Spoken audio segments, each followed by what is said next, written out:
যে সূরাটা আপনাদের সামনে তেলাওয়াত করেছি, সূরাটা হলো কোরআনে কারীমের 114টি সূরার মধ্যে এটা হলো 99 নম্বর সূরা।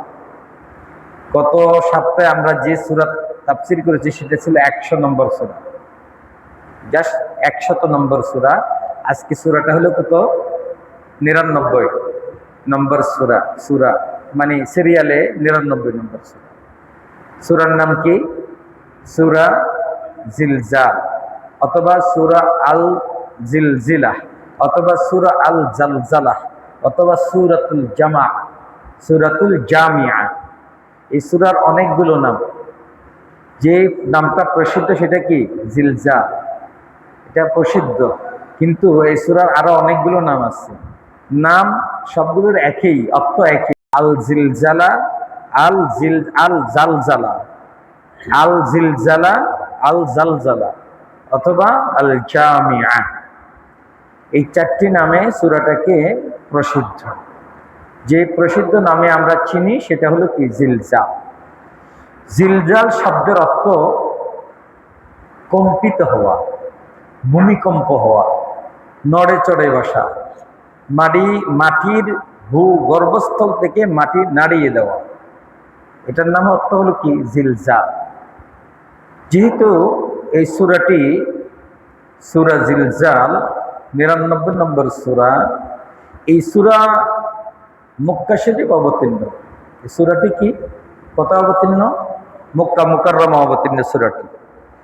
এই সূরার মধ্যে আল্লাহ রাব্বুল আলামিন 8টি আয়াত নাজিল করেছেন। কয়টি আয়াত? 8টি আয়াত নাজিল করেছেন। পুরো একটা রুকু। এই সূরাটা পুরো একটা কি? রুকু। 8টি আয়াত পরিপূর্ণ একটি সূরা, এমন একটি সূরা। এই সূরাটা পুরা কোরআনের এবং ইসলামী জিন্দেগির, মুসলমানের জীবনের ফুল। অর্থাৎ কোরআনে কারীমে আল্লাহ যা কিছু বলেছেন এই সূরার মধ্যেও আল্লাহ সব কথাকে একইভাবে বলে দিয়েছে। এই সূরাটি এত দামি, একটা হাদিস শুনলে আপনারা বুঝতে পারবেন সূরাটা কত দামি। হযরতে আব্দুল্লাহ ইবনে আমের, বলেন কে? হযরত আব্দুল্লাহ ইবনে আমের রাদিয়াল্লাহু তাআলা আনহু, ওনার থেকে হাদিস বর্ণিত। তিনি বলেন, একদিন আমরা দেখলাম আল্লাহর রাসূলের দরবারে একজন বয়স্ক বৃদ্ধ লোক আল্লাহ রাসূলের দরবারে আসছে। আসিয়ে বলেন, ইয়া রাসূলুল্লাহ, আমাকে কিছু কোরআন শিখিয়ে দেন, আমাকে কিছু কোরআন শিখিয়ে দেন যাতে আমি এটার উপরে আমল করতে পারি, এটার উপর আমি আমল করতে পারি। রাসূল বলেন, ঠিক আছে, একটা কাজ করো, আলিফ লাম র, যে সমস্ত সূরার শুরুতে কি আছে?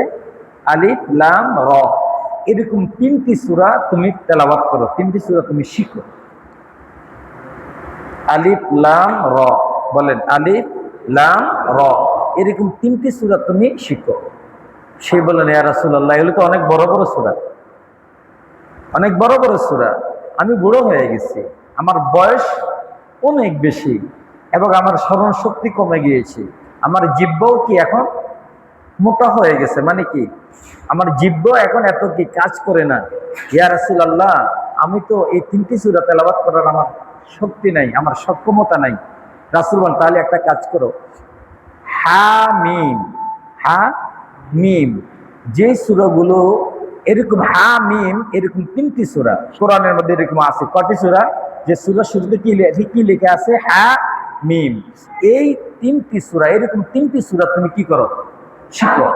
সে আবার একই উত্তর দেয়, রাসূলুল্লাহ, আমি তো বুড়ো হয়ে গেছি, আমার স্মরণ শক্তি কমে গিয়েছে, জিহ্বা মোটা হয়ে গেছে, আমি তো সম্ভব না আমার দ্বারা। এবার রাসূল, আচ্ছা ঠিক আছে, একটা কাজ করো, ইউসাব্বিহু লিল্লাহ, সাব্বাহা লিল্লাহ, অর্থাৎ আল্লাহর তাসবিহ নিয়ে যে সূরাগুলো শুরু হয়েছে এরকম 3টি সূরা তুমি শিখো।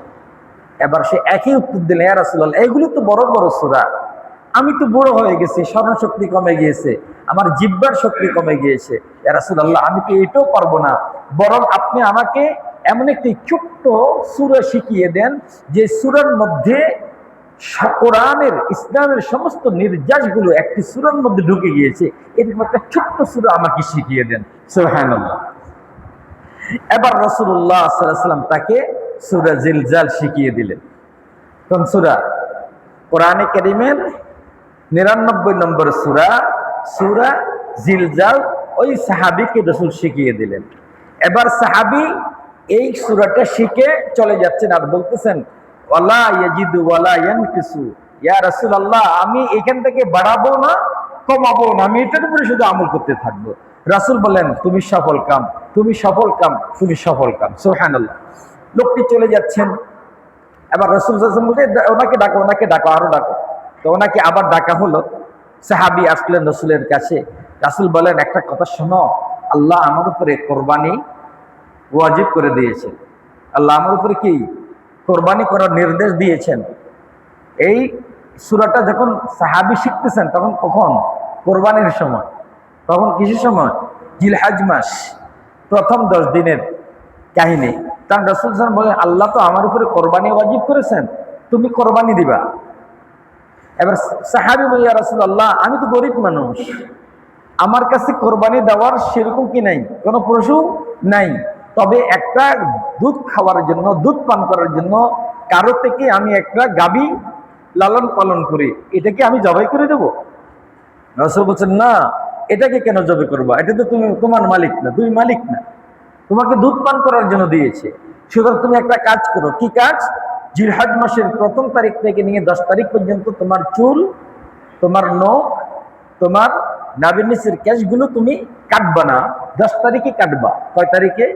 10 তারিখে কাটবা। তাহলে আল্লাহ সুবহানাহু ওয়া তাআলা তোমাকে এই কাজের বিনিময়ে একটি কোরবানির সওয়াব দিয়ে দিবেন।